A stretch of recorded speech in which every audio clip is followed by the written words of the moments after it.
So because she did just a video that she posted, not thinking anything of it, that company saw it and said she would be a great fit for the initiative. We're kind of launching, the Tundra, Tacoma 4Runner, and sent her to Montana for a week. And it will change her life. I mean, it was life-changing. You just never know. I was trying to not bring up her name. But I mean, you don't know what social media and what exposure can do for you unless you try. And I think that you open yourself up to so much if you just do the minimum. Just if you're starting out, just it scares you a little bit, just post like 3 times a week. The social media platforms reward those that are consistent. So I would do it Monday, Wednesday, Friday, or Tuesday, Thursday, Saturday, whatever it is.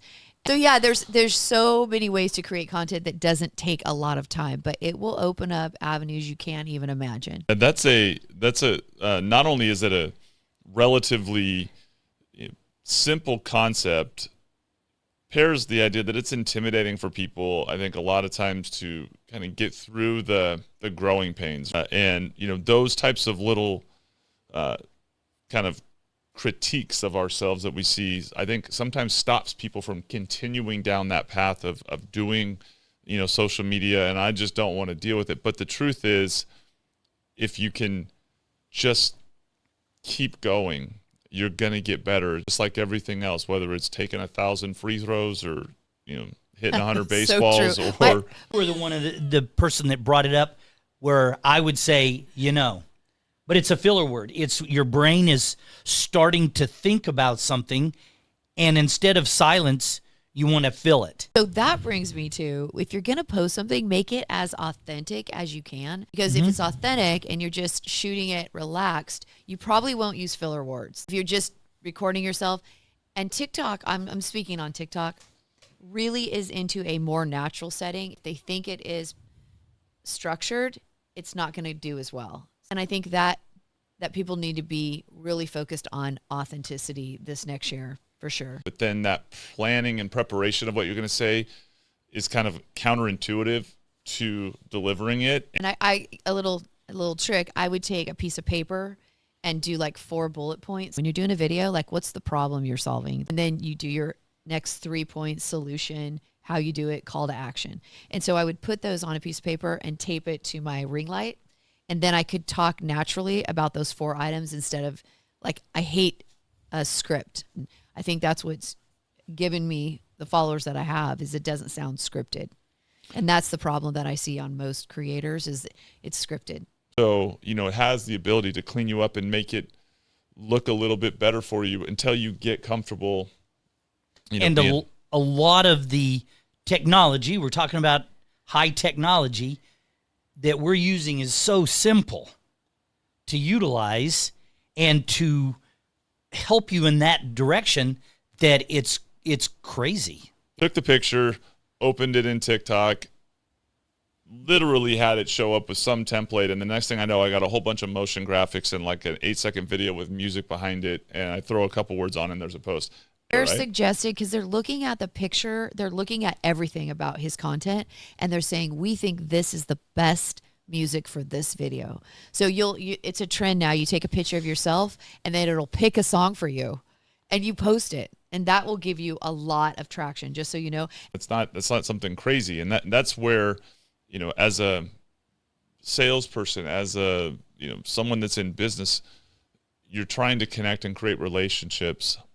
And it's very difficult to do that if you're not going to get face-to-face with someone for a while. That's why some of the best ones, the best videos, the ones that go viral, are the ones where maybe someone is being silly or funny or humble. Even like, if you're willing to put the less than perfect things out there, it tends to make you more trustworthy and believable, because I'm not watching a commercial where they've cut it and they've polished it and everything's perfect, and you love the movie, but then they show the bloopers where they mess up the lines, or at a dramatic point someone starts to giggle or something, and you'll watch those over and over and over The best. So those of you that are new out there, if you start to record the bloopers and post those, because again, you're vulnerable and they're like, oh, this is a real person. They show their problems and then people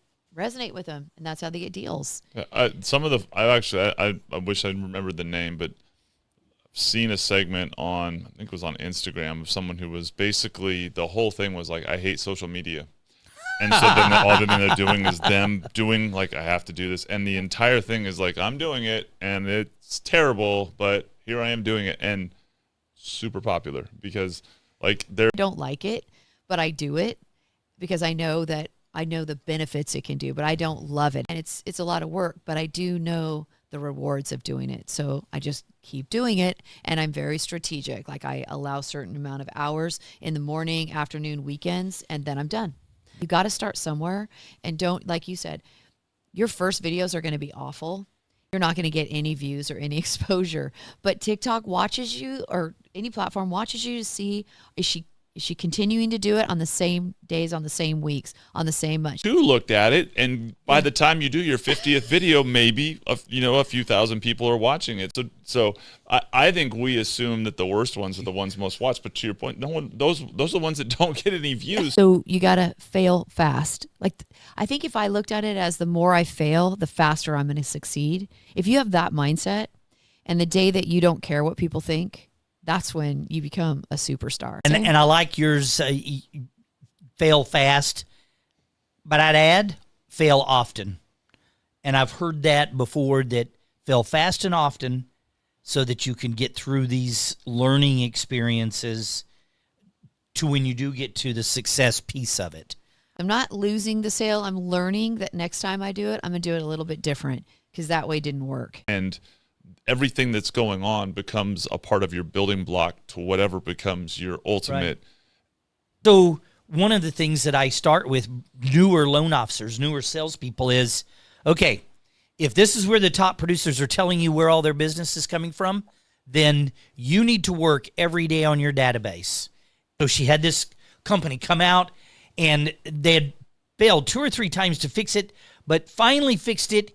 And she started in with gratitude to this guy she was working with, use gratitude, add them to the database, and then consider that a win.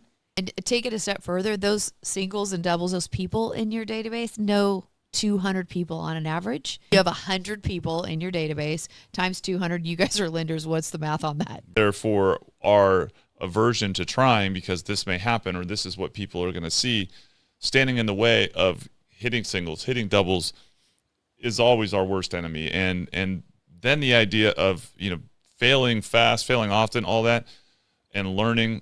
That athletics teaches us that, because and then have a coach that's going to challenge you to actually grow in that. I would say start small, be consistent, and watch your business grow from there. And I like where we stopped and bringing people to the middle. Well, I'm your host, Phil Rasmussen, and that's a wrap for this week's Blitz Break.